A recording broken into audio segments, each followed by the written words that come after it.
رحلة الأحلام سفينة النيل للشباب العربي، تجمع عربي لمجموعة كبيرة من الشباب العربي، بتستضيفهم وزارة الشباب المصرية بالتعاون مع جامعة الدول العربية.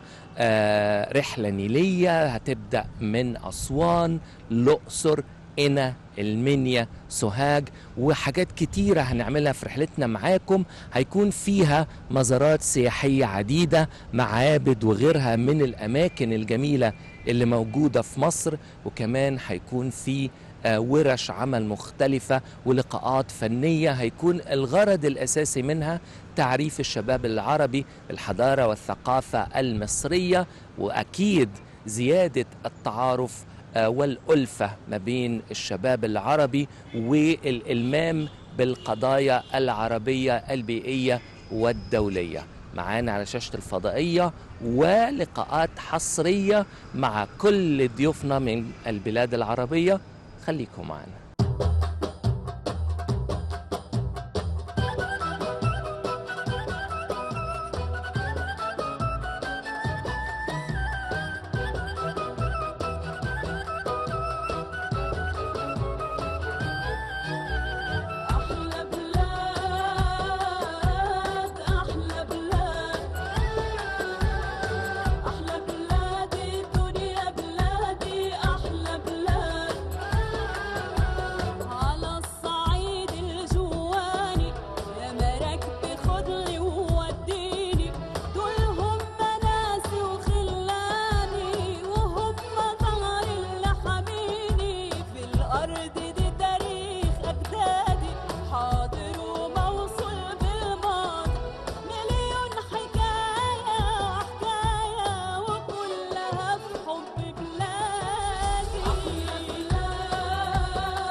طبعا معانا الشباب كان معانا في جولتنا النهارده في معبد فيلة. خلونا نعرف انطباعهم بعد الجولة. في البداية خلونا نتعرف عليكم. وياك علي الحمادي من دولة الإمارات العربية المتحدة. يا أهلا وسهلا. صالح الشحي رئيس وفد دولة الإمارات العربية المتحدة. يا أهلا وسهلا. جابر أحمد الزيودي من دولة الإمارات كذلك. خلونا نتمشى مع بعض شوية كده وقولوا لي انطباعاتكم بعد زيارتنا النهارده لمعبد فيلة. ايه اكتر حاجة شدتك النهارده؟ والله الصراحة يعني ما كنت أتخيل أن في هاك الزمن يقدرون يبنون مثل هالمباني، يعني حتى أكلم الشباب أقول سبحان الله نحن هالزمن الصخور عندنا ياسين يبون كرلات يشلونها ومن هالأمور، يعني الواحد يتخيل كيف رسموا أصلا الرسم وبنوا هالأشياء، يعني شيء غريب جميل جدا صراحة. خلي بالك كمان احنا لسه هنزور معبد الكرنك اللي هو يعتبر اكبر دار مفتوحة للعبادة في العالم كله في التاريخ كله، وهو اهم كتير جدا كمان من معبد فيلة. لكن خلينا نرجع لمعبد فيلة النهاردة. ايه اكتر معلومة شدت انتباهك؟ والله أنا أكثر معلومة طبعا شدت انتباهي أن المعبد هذا مستغرب أنه كان غرقان، ويعني بحكمة أنكم طلعتوه ورممتوه ونقلتوه في مكان ثاني، يعني تقريبا على كلامكم وشرحكم أنه مثل ما هو. صحيح. لكن ممكن الأرضيات تكون بعض الأرضيات ما انتقلت أو شيء، ممكن في المستقبل تنقلوا الأرضيات هذه بعد.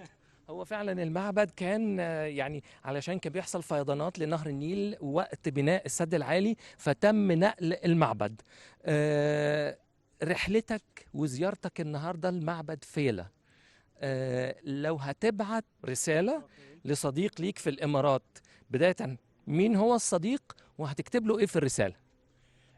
بأمانة من هو الصديق؟